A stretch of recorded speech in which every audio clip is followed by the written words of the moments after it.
like an idiot, I still go around doing the same thing.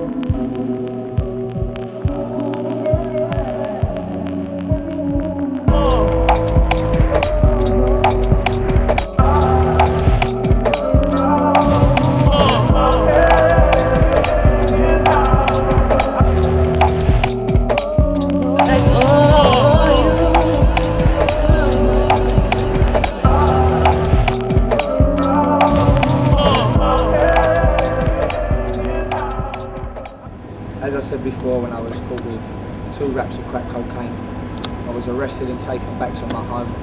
I was raided. I was found with 5 grams worth of cash, scales, chopping materials. You know, within 3 days I was up in court. It wasn't the best experience of my life. It was just one of them things where you've got to sit around and wait, boring, drives you mad.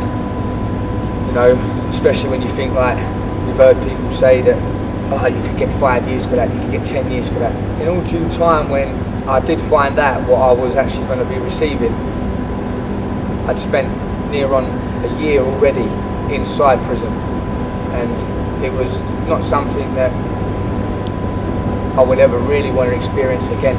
You know, boredom, locked up for near on 23 hours a day, having to share virtually everything with everybody. You know, the showers, canteen, no privacy, you know. And when for the first time that I went into prison, it was frightening for me, and I believe and I know for a fact that it's frightening for everybody, only because, you know, you've been taken away from the outside world, from normality. You've been put into a place where you can only go so far.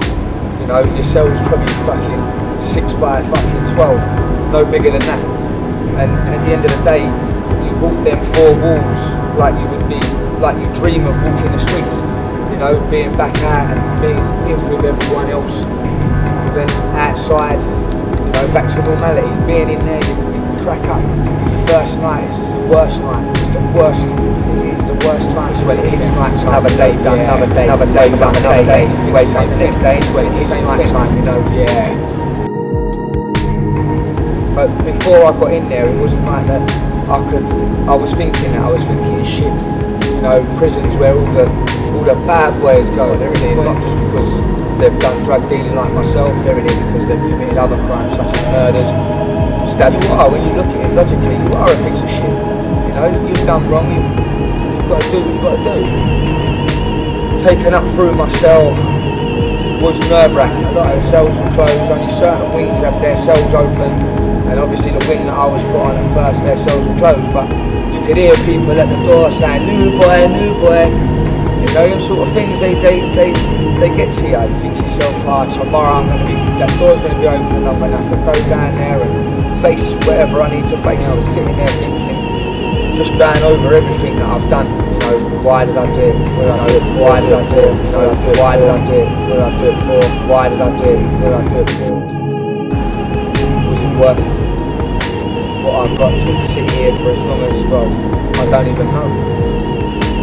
And then the minute them doors and the lights are off, you think to yourself, you know, this is it now, I'm stuck in here. And that big brave man you once used to be, you know, or you think you once used to be, cracks up, breaks down.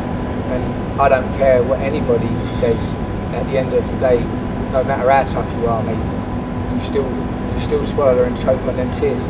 And I'm not ashamed to admit it. There was a time where I was inside for the first time, first couple of nights. I broke up, you know, I broke out and cried, but it's just because you're crying for sympathy and you're crying because you're frightened.